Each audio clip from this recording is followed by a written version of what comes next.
सत्य सत्य सत्य संसार में अच्छे बुरे सब आएंगे। नेकी बदी के बस यहाँ झंडे गड़े रह जाएंगे।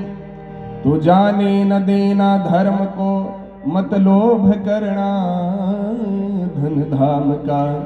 यदि धर्म ही जाता रहा तो धन रहा किस काम का। था भरा सोना सरासर लंका की दीवार में, पर एक रत्ती न मिल सका रावण की मरती बार में। मरते समय कोई नहीं कहा कि स्वर्ण लंका ले जाइए। एक रत्ती न मिल सका रावण की मरती बार में। तो बालपन में सिखाया गया धन्य धाम सत्य है। जो वन में बताया गया काम दाम सत्य है। परंतु यह सत्य नहीं, यह सत्य है। कैसे? पिंजड़े के पंछी जब पिंजड़े से छोड़ चले, तो अंत में बताया गया राम नाम सत्य है। अंत में बताया गया राम नाम सत्य है। जीवन की जब अंतिम घड़ी आ जाती है, जब जाने लगते हैं शमशान की ओर, तो सगे संबंधी जो चार लगे रहते हैं वो सब क्या बोलते हैं? राम नाम सत्य है। कोई थोड़ी कहता है अमुक गाड़ी आपने खरीदा तो ले जाओ। कोई कहता है जी? बस केवल मुख से निकलता है राम नाम सत्य है। तो मरने के बाद जब राम नाम सत्य कह रहे हो, जीवन पर्यंत आप जीते जी क्यों नहीं कहते हो भैया? जीते जी अपने मुखवा पर राम नाम का सुमिरन कर लो। राम नाम यति मीठा है, कोई गा के देख ले। आ जाते हैं राम कोई बुला के देख ले। आ जाते हैं राम कोई गा के देख ले। सभी लोग गायन करें। बुला के देख ले। राम नाम यति मीठा है, कोई गा के देख ले। आ जाते हैं राम कोई बुला के देख ले। राम नाम यति मीठा है, कोई गा के देख ले। आ जाते हैं राम कोई बुला के देख ले। आ जाते हैं राम कोई बुला के देख ले। आ जाते हैं राम कोई बुला के देख ले। बहुत शीघ्र आ जाते हैं ठाकुर जी। सबरी पुकार की और परमात्मा आ गए, लेकिन बुलाने की तरीका तो मालूम होनी चाहिए। इसलिए भगवान वेद व्यास कह रहे हैं सच्चिदानंद रूपाय। सत्य स्वरूप परमात्मा है। सत्य विराटानम स्वरूपानम सत्यम। जो विराट स्वरूपों में स्थित है ऐसे परमात्मा सत्य, और वही सत्य की पूजा करनी चाहिए। सत्य व्रतम सत्य परम त्रिसत्यम। सत्यस्य योनिम निहितम च सत्ये। सत्यस्य सत्यानृत सत्य नेत्रम। सत्यात्मकम त्वाम शरणम प्रपन्ना। जो तीनों काल में जिनकी सत्ता हो, वैसे परमात्मा सत्य स्वरूप परमात्मा का ही वर्णन करें। सत्य स्वरूप परमात्मा चिद स्वरूप। चिद आत्मा को कहे हैं जो चिद चिद विशिष्टायाम, जो कभी मरता नहीं। सच्चिदानंद रूपाय विश्वोत्पत्त्यादि हेतवे तापत्रय विनाशाय। आनंद स्वरूप परमात्मा वेदांत दर्शन के 11वें सूत्र में आनंदमयोभ्यासात् वेद व्यास जी ने लिखा। वेदांत दर्शन का ही अनुवर्तन आपका भागवत है, आपको जानना चाहिए। क्योंकि वेदांत दर्शन का प्रथम सूत्र है अथातो ब्रह्म जिज्ञासा। अथैति अथातो ब्रह्म जिज्ञासा। ब्रह्म की जानने की जिसके पास जिज्ञासा हो। और दूसरा सूत्र है जन्माद्यस्य यतः। ये वेदांत सूत्र है, वेदांत दर्शन का दूसरा सूत्र। वही जन्मादि यस्य विकार रहितस्य, जिसमें विकार नहीं हो। तो जीव में विकार नहीं है जी, विकारे तो भरा पड़ा है। विकारे तो भरा पड़ा है, विकार रहितस्य कौन? तो यहाँ विशेषण ईश्वरस्य, यहाँ विशेषण क्या आया? ईश्वरस्य। विकार रहित कौन है? तो केवल ईश्वर है। वही आपको दूसरा सूत्र का अनुवर्तन यहाँ भागवत में लिया गया, जो आगे के प्रथम स्कंद में वो जन्मादेश यतोन्वयादितर्थस्य विज्ञेश्वराट्य श्लोक आता है। इसलिए कह रहे हैं सच्चिदानंद रूपाय विश्वोत्पत्त्यादि हेतवे। अच्छा, भगवान का और क्या काम है? विश्व को उत्पन्न करना। हम सब जो जायमान हैं ये भगवान की ही कृपा से तो है। भगवान की कृपा नहीं हो तो आपका जन्म नहीं हो सकता। कितने लोग पूजन करते करते मर जाते हैं कि संतान होता। कुछ लोग आते थे गुरुदेव के पास, कहते थे स्वामी जी कुछ ऐसा आशीर्वाद दे दीजिए कि एक छुछुरुन हो जाए। बताओ, मांगबो किया तो छुछुरुन, जो वस्तु को छू देवे वो दुर्गंधित हो जाए। संतान मांगो, पुत्र मांगो। पूर्ण त्रायते पुत्र। भागवत में 28 प्रकार का नरक का वर्णन है, जो आपको आगे सुनने को श्रवण मिलेगा।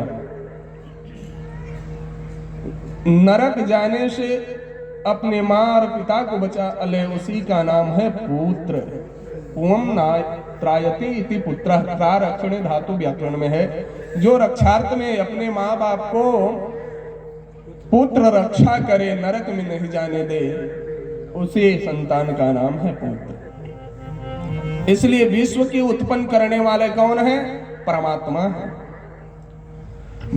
भगवान को जब बहुत ज्यादा भार होने लगा तो भगवान ने कहा कि चलो विभाजन कर देते हैं। जैसे मंत्रिमंडल में हमारे मुखिया, देश के मुखिया कौन है? आदरणीय श्री नरेंद्र मोदी जी प्रधानमंत्री पद पे हैं, और उन्होंने अमुक अमुक मंत्री बना करके सब विभाग को दे दिया। तो भगवान ने भी सोचा कि अकेले चलाना ठीक नहीं, सबको विभाजन कर दो ताकि देश अच्छा से चले। तो ब्रह्मा जी को दिया कि जाइए आप सृजन कीजिए। तो ब्रह्मा जी ने सृजन आरंभ किया, मानसिक सृजन, और शंकर जी को दे दिया संहार के लिए। जब ज्यादा उथल पुथल करे ना लोग तो संहार करना प्रारंभ कर दीजिए। तो इससे यह ध्यातव्य होना चाहिए, लोगों के अंदर अंदर डर बना रहेगा कि अरे परमात्मा की कृपा से तो जन्म हुआ है, लेकिन मृत्यु भी निर्धारित है, इसलिए बुरा कर्म नहीं करो, अच्छा कर्म करो, एक प्रेरणा मिलेगी। तो भगवान शंकर का वह विभाग मिला, और भगवान विष्णु, विष्णुर धातु से विष्णु शब्द बना है, जो व्यापक हो। परमात्मा व्यापक है और सबको पालन करने वाले परमात्मा है। ऐसे सच्चिदानंद रूपाय विश्वोत्पत्त्यादि हेतवे। और परमात्मा का क्या काम है? एक बार कोई भिखारी भिक्षा मांगने के लिए अकबर के पास आया, तो अकबर ने कहा कि मैं एक ही शर्त पर दूंगा, जो मांगोगे वह दे दूंगा। तुम यह बताओ कि तुम्हारा खुदा का, तुम्हारा परमात्मा का क्या काम है? उस भिक्षाटन जो भिखारी भिक्षा मांगने आए थे, तो बीरबल बगल में था सलाहकार। बीरबल से पूछा, कहा कि हुजूर आप गद्दी पर बैठ कर के और प्रश्न कर रहे हैं, यह उचित नहीं। हमारे भारतीय संस्कृति का नियम है कि किसी महापुरुष या प्रश्न पूछे तो उसको उच्चासन दे और आप खुद स्वयं नीचे बैठ जाएं। वो भिक्षाटन करने वाला महात्मा ने कहा कि आप सर्वप्रथम अपना पोशाक मुझे दे दीजिए, तब मैं बतलाऊंगा। बीरबल से पूछा क्या दे दूं? बीरबल ने कहा कि हाँ महाराज, आपको उत्तर लेना है तो दीजिए। बीरबल के कहने पर अकबर ने दे दिया। देखो भगवान का क्या काम है, क्षण भर में पूरा स्वर्ण का जो पोशाक पहना था पूरा दे दिया, डंडा बकली रखे था दे दिया। कहा कि इससे नहीं, जो सिंहासन पर बैठे वो दो, सिंहासन भी दे दिया। कहा कि अब बताओ, अब तुम्हारा भगवान का क्या काम है, भगवान क्या करते हैं? तब जो भिक्षा मांगने वाला महात्मा थे उन्होंने कहा कि महाराज, सिंहासन से आप उठ कर के नीचे आओ, और जैसे मैं भिक्षा मांगने के लिए नीचे आकर के भिक्षा आपसे मांगा, इसी प्रकार से आप नीचे बैठ कर के और तब पूछो, बतलाऊंगा कि आप भगवान का क्या काम है। वह नीचे चला गया, सारा धन दौलत दे दिया और कहा कि जिस दिन बतला दोगे तो जितना आप मांगोगे मैं धन संपदा देने के लिए तैयार हूं। कहा कि ठीक है। नीचे बैठ गया। जो भिक्षा मांगने वाला था भिखारी, वह आसन डटा लिया, स्वर्ण सिंहासन पर बैठकर के जैसे वह महाराज आभूषणों को धारण करके और राज शासन को चलाते थे, उसी प्रकार से अब पूछा पर ने कहा कि बताओ तुम्हारा भगवान का क्या काम है। तब भिक्षा मांगने वाला भिखारी ने कहा कि तुम तो लगते हो पढ़े लिखे जैसे प्रश्न करते हो, लेकिन बड़ा तुम जड़ हो, मूर्ख हो। कहे कि सो कैसे? बताओ, तुमको अभी भी पता नहीं चला कि भगवान का क्या काम है? जब मैं भिक्षा मांगने आया था तो स्वर्ण सिंहासन पर बैठ कर के और आदेश कर रहा था, अब तुम भिक्षा मांग रहे हो और मैं राजा बन गया हूँ। यही मेरा भगवान का काम है। तब राजा नतमस्तक हो गया, संतों के चरणों में कहा कि महाराज मैं नहीं समझ पाया, आप अपना दास बना लीजिए, और दासत्व स्वीकार किया।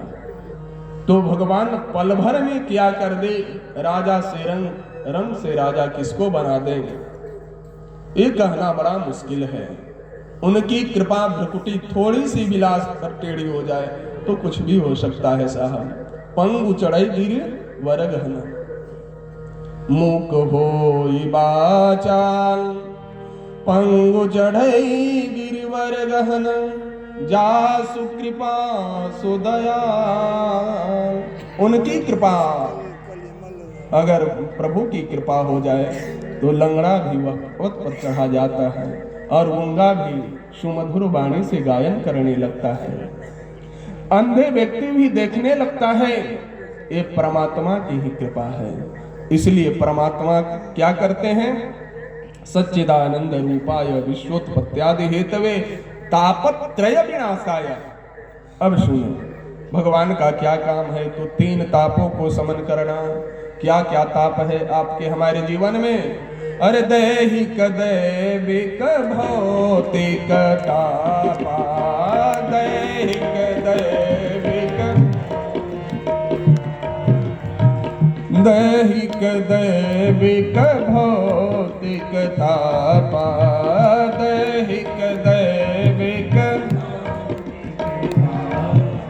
राम राज का हूँ नहीं व्यापा, राम राज। सभी लोग ताली बजा के चौपाई गायन करें। चौपाई सरल होता है, इसलिए चौपाई जब गायन मैं करूं तो पीछे से आप लोग भी बोलेंगे। दैहिक दैविक भौतिक ताप, दैहिक दैविक भौतिक ताप, राम राज का हूँ नहीं व्यापा, राम राज का हूँ नहीं व्यापा, राम राज का हूँ नहीं व्यापा, राम राज का हूँ नहीं व्यापा। दैहिक दैविक भौतिक ताप, 3 प्रकार के ताप हमारे आपके जीवन सबके जीवन में है। कौन कौन सी ताप? दैहिक ताप, दैविक ताप और भौतिक ताप। ये 3 प्रकार के ताप हैं। उन 3 प्रकार के तापों को समन करने में सामर्थ्यवान है तो केवल केवल ईश्वर है, परमात्मा ही समन करते हैं। और राम राज्य में यह आप नहीं था, क्योंकि राम राज बैठे त्रैलोका। जब भगवान राज सिंहासन पर बैठे ना तो पूरा साम्राज्य मधुरमय, सब लोग परस्पर हिलमिल करके रहने लगे। लेकिन दैहिक दैविक भौतिक ताप से तपित जीव नहीं है। कैसे तपित है? अपने कष्ट से दुखी लोग नहीं है, दूसरे के सुखवे से दुखी है। फलनवा के कैसे दुकान और मकान इतना सुंदर बन गया, तुम भी परिश्रम करो ना। तुम भी परिश्रम करो, तुम भी श्रम करो और उसके बदौलत बढ़ो। ईर्ष्यावश जलन करते हो ना तो आप ही को हानि पहुंचेगी। इसलिए अपने दुख से दुखी नहीं, दूसरे के सुख से, ये परस्पर आज जो चल रहा है कलयुग का प्रभाव, इससे आप बचिए। इसलिए सच्चिदानंद रूपाय विश्वोत्पत्त्यादि हेतवे तापत्रय विनाशाय, 3 प्रकार के ताप को भगवान शमन करते हैं, वंदना प्रकर्मण कहते हैं। तो क्या करूं? वयम कृष्णाय नुमः, तापत्रय विनाशाय श्री कृष्णाय वयम नुमः। भगवान वेदव्यास जी प्रणाम करते हैं और अपने प्रणाम नहीं करते हैं। वयम नुमः, संस्कृत पढ़े होंगे तो अहम आवाम वयम रूप चलता है। तो वयम का अर्थ होता है हम सब मिल करके, बहुवचन का प्रयोग कर दिया, यानी सब मिल करके भगवान को हम नमस्कार करते हैं। श्री कृष्णाय वयम नमः। बोलिए श्री कृष्णचंद्र भगवान की, श्री भागवत भगवान की, श्री भागवत भगवान की। सीताराम सीताराम सीताराम जय सीताराम, सीताराम सीताराम सीताराम।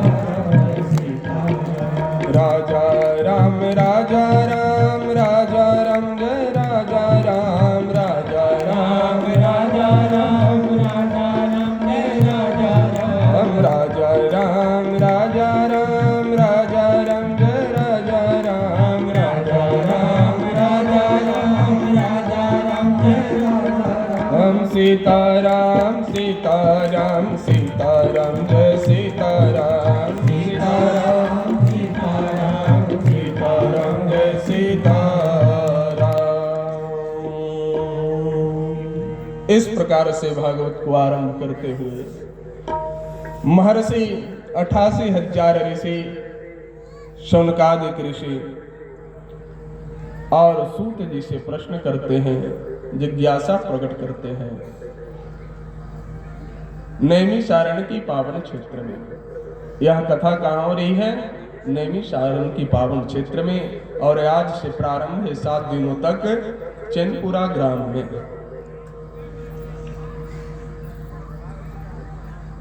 सारे 88,000 ऋषियों ने सोचा कि भगवान की कथा हम सब श्रवण करते हैं, तो भगवान की कथा को सुनाने के लिए कोई योग्य वक्ता हो। आज लोग कहते हैं कि परीक्षित को और धुंधकारी को भगवान विमान भेज दिए, तो आज भी संभव है। सुखदेव जैसे निष्ठावान श्रोत्रिय ब्राह्मण और वेदज्ञ नैष्ठिक ब्रह्मचारी श्रोता हो, और परीक्षित जैसे सुखदेव परीक्षित जैसे श्रोता हो। परीक्षित को भगवान गर्भ में ही दर्शन दे दिए थे, कोई सामान्य श्रोता नहीं थे। पांडव कुल में सबसे बड़े महान भक्त निकले। तो आज भी संभव है, लेकिन आज की वक्ता, क्या कहूं, कहने में भी बड़ा संकोच होता है। आज के वक्ताओं के पास जाओ समय लेने, तो सबसे पहले दक्षिणा फरमाएंगे कि 21 लाख लेंगे तब जाएंगे। भागवत में बिल्कुल इसका निषेध किया है कि वो ऐसे ब्राह्मणों से तो सुनना ही नहीं चाहिए जो पहले ही दक्षिणा मांगे। अरे उसके जो श्रद्धा सुमन होगा, जितनी औकात होगा, औकात में तो देता है व्यक्ति, लेकिन कोई मांगे तो ऐसे का निषेध किया है। लेकिन दुनिया है भाई, जिसके पास है वो दे ही रहा है, वो बुला रहा है। 88,000 ऋषि के बीच में आज पहुंचे हैं सूत जी महाराज। सूत जी जब पहुंचे तो सारे ऋषि खड़े हो गए। खड़े होकर के अभिवादन किया, कहा कि महाराज, अज्ञान ध्वांत विध्वंस कोटि सूर्य समप्रभा। हे प्रभु, आप भगवान की अमृतमयी कथा को सुना दीजिए। सूत जी सबसे छोटे हैं। सारे ऋषि महर्षि, बहुत बड़े बड़े तपस्वी ऋषि महर्षि पहुंचे हैं, हजारों हजार वर्ष तक की तपस्या करने वाले खड़े हो गए। नियम है कि वक्ता जब मंच पर आवे तो सभी श्रोताओं को उठ करके अभिवादन करना चाहिए। वक्ता जब बैठ जाए तो श्रोता को बैठना चाहिए, ऐसी परंपरा नियम है। सभी लोग खड़े हो गए तो सुखदेव जी बड़ा चिंतित हुए कि बताइए, हमारे दादा परदादा की उम्र वाले हैं आप महाराज, और आप खड़े हो गए जटाजू। तब कोरस देते रहे। तब महर्षियों ने कहा कि प्रभु, धन वृद्धा बल वृद्धा आयु वृद्धास्तथैव च ते सर्वेऽपि वृद्धश्च शिष्य किंकरा शिष्य किंकरा। को धन में कोई बड़ा है वह बड़ा नहीं, कोई बल में बड़ा है बड़ा नहीं, कोई जन में बड़ा है वह भी बड़ा नहीं। बड़ा तो संसार में वह है जो ज्ञान में बड़ा हो। इसलिए हम सबों के मध्य में आप पधारे हैं। हमारे तिमिर अंधकार को आप नष्ट कीजिए, क्योंकि आपके अंदर करोड़ों सूर्य के समान ज्ञान है। इसलिए ज्ञानवान ही भारत में पूजे जाते हैं, चरित्रवान ही पूजे जाते हैं। धनवान की पूजा नहीं होती, लेकिन विद्वान सर्वत्र पूज्यते। स्वदेशे पूज्यते राजा और विद्वान सर्वत्र पूज्यते। विद्वान जहां भी जाएगा उसकी पूजा होगी। बाबा कथा सुना दो, दक्षिणा मिलना शुरू, बाबा जी को जय सीताराम, हाथ देख दो, जन्म कुंडली देख दो। लेकिन राजा अपने देश में अपने राज्य में ही पूजन होती है उसकी, अन्य जगह नहीं। महात्मा उठ करके खड़े होकर के अभिवादन किया, कहा कि ठीक है, वही कथा सुनाई है जिस कथा सुनकर के राजा परीक्षित को मोक्ष की प्राप्ति हुई थी। तेने अम्बांगमयी मूर्तिं प्रत्यक्षा वर्तते हरे। वह भागवत की कथा आरंभ किए हैं। सारे ऋषि महर्षि आज उस कथा को सुनकर के नैमिषे निमिषे क्षेत्रे ऋषया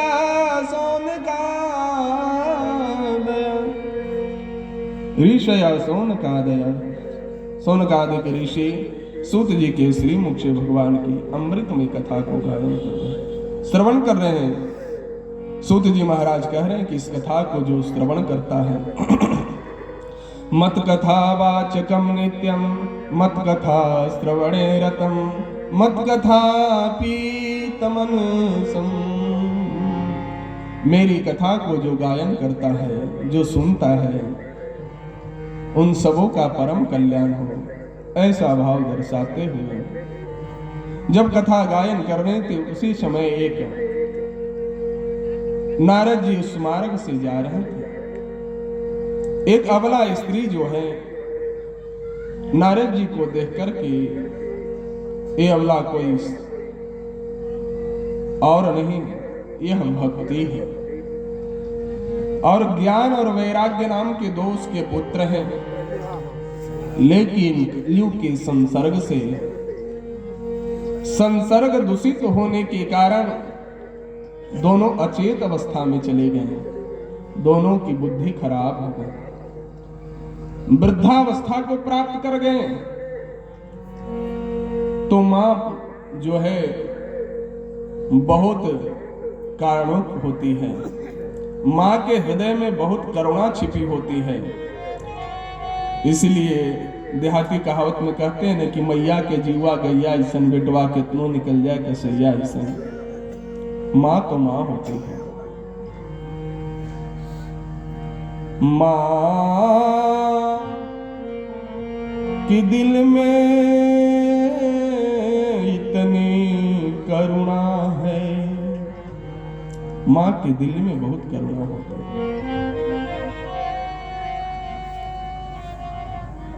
माई के दूधवा जैसन कोई मिठाई ना मिली, माई के दूधवा जैसन कोई मिठाई ना मिली। माँ की जो वात्सल्यता है, माँ की कारुणिकता है। माँ अपने पुत्र को देख करके और कही कि हे साधु बाबा, भो भो साधु क्षणम तिष्ठा माँ चिंता पिनाशया। भो भो साधु क्षणम तिष्ठा, आप रुक जाइए। नारद जी ने सोचा, अरे एक स्त्री बुला रही है और मैं एक ब्रह्मचारी साधु हूं और शांत वातावरण में, सुनसान अवस्था में, और कोई स्त्री बुलावे तो नहीं जाना चाहिए। नारद जी ने ऐसा सोचा। कुछ दूर और आगे बढ़ने लगे, फिर भी वह दौड़ी दौड़ी पीछे से जाती है। बाबा भो भो साधु क्षणम तिष्ठा, एक क्षण भी तो रुक जाओ।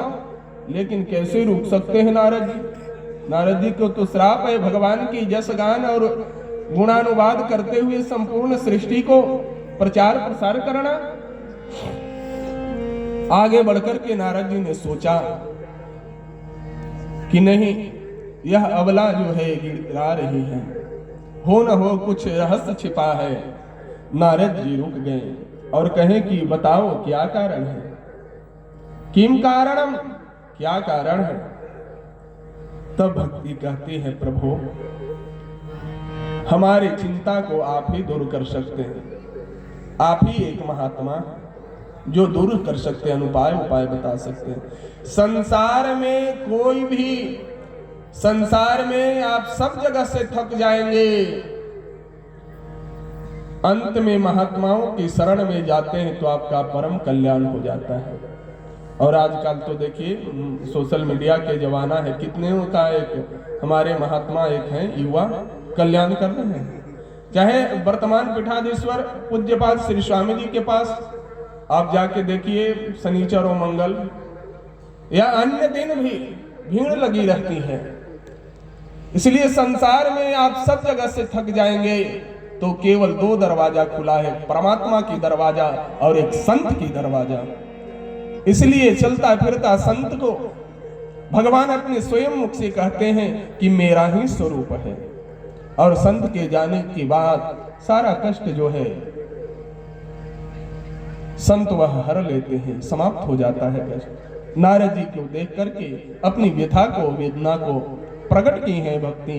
तो नारद जी ने कहा कि घबराओ नहीं, क्या बात है। सारी बात को वहां प्रस्तुत की। कहे कि प्रभु आपके रहते और देखिए हम युवा युवती और बेटा दोनों बूढ़ा। भाई माँ जवान हो और बेटा बूढ़ा हो जाए तो कष्ट होगा कि नहीं? सबको कष्ट होगा कि हम जवान और बेटा बूढ़ा, तब क्या करें? नारद जी ने पूछा, अच्छा ये कहां से कैसे प्राप्त हुआ? तब अपनी भक्ति सारी वृत्तांत को बताना शुरू कर दी। क्वचित कुंची महाराष्ट्रे गुर्जरे जीर्णताम गतः। हे प्रभु हम थोड़ा सा महाराष्ट्र में गए। क्वचित कुंची महाराष्ट्र गुर्जरे जीर्णताम गतः, महाराष्ट्र में थोड़ा थोड़ा बड़ी पड़ी। गुजरात में गुर्जरे जीर्णताम गतः, और गुजरात में जब गई तो जीर्णता को प्राप्त कर ली। क्यों? गुजरात में थोड़ा सा हम सभी वैष्णवों के लिए दिक्कत है। क्या? आप पंगत में अगर पा रहे हैं तो गुजरातियों का नियम है कि पाते पाते आपके पत्तल में से ले लेगा और अपना दे देगा। वहां छुआछूत लोग नहीं मानते।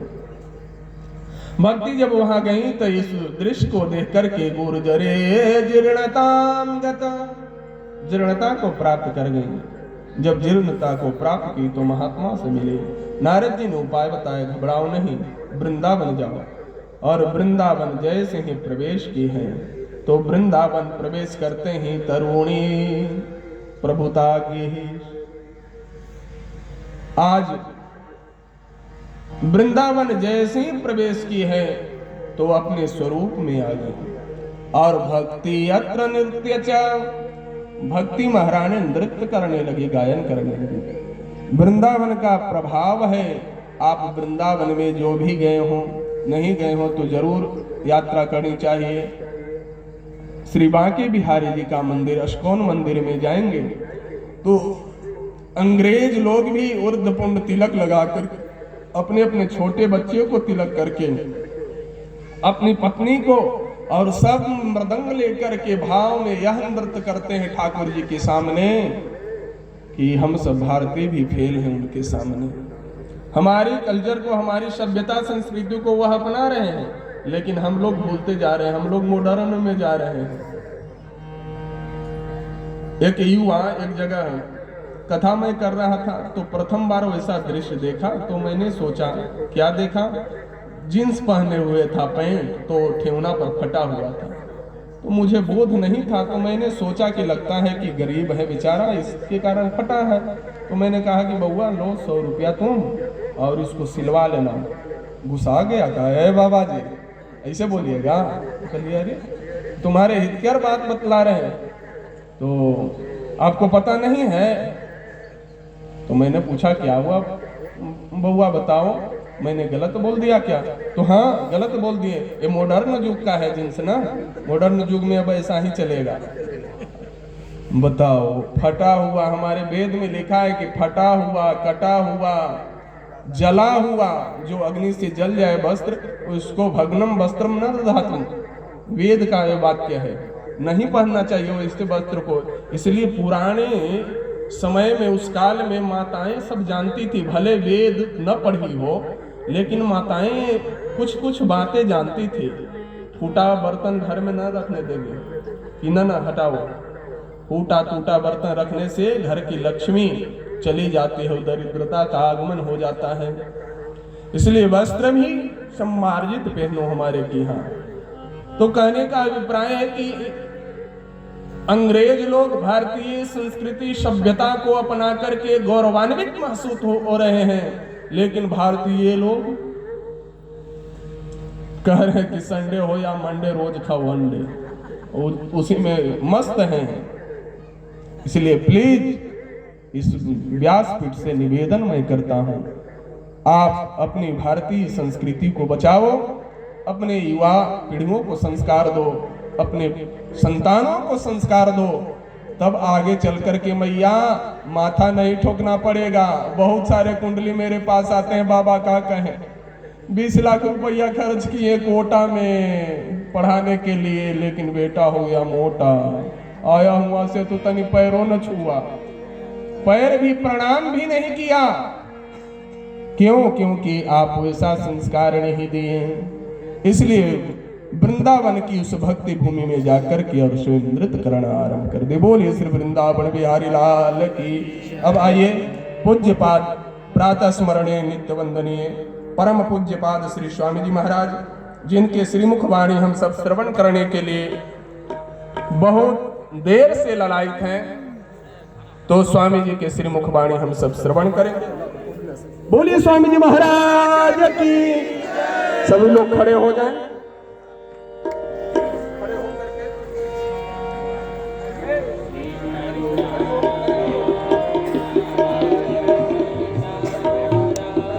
हरि हरि बोलिए स्वामी जी महाराज की। ऐसे महान तपस्वी भगवान तरेत काले पठाधीश्वर श्री पूज्यपाद श्री स्वामी महाराज। देखिए, महापुरुषों का नाम हमारे यहाँ बार बार लेने का वर्जन किया गया है। महापुरुषों का नाम बार बार नहीं लेना चाहिए, इसलिए श्री स्वामी जी महाराज, तरेत स्वामी जी महाराज से संबोधन करना चाहिए हम सबको, क्योंकि हम बतलाएंगे। यहाँ तक के शास्त्र में बताया कि अपने ज्येष्ठ पुत्र का नाम ही माता न ले, पति का नाम तो लेना ही नहीं चाहिए। इसलिए महापुरुषों का नाम बार बार लेने का वर्जन है। तो ऐसे बैठ जाइए आप लोग, तो हमारे पास मंच पे भी बैठ जाए, सभी श्रोता बैठ जाए, आप पंडाल वाले।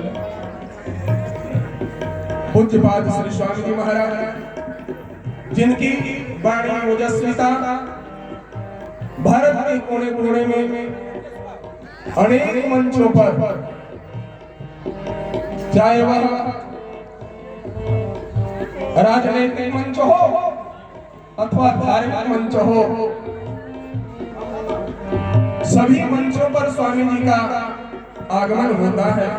मुझे स्मरण है 2010 में संपूर्ण भारत का विश्व हिंदू परिषद का बैठक था, आपको हरिद्वार में, मुझे स्मरण है उस बात को। स्वामी जी को मुख्य अतिथि के रूप में, स्वामी जी को भी स्मरण हो गया होगा, मुख्य अतिथि के रूप में, मुख्य वक्ता के रूप में बिहार से श्री स्वामी जी हमारे चुना करके गए थे। एक बार जोरदार करतल ध्वनि से तो अभिवादन करें। आप सब जजमान मल्यार्पण करते रहे।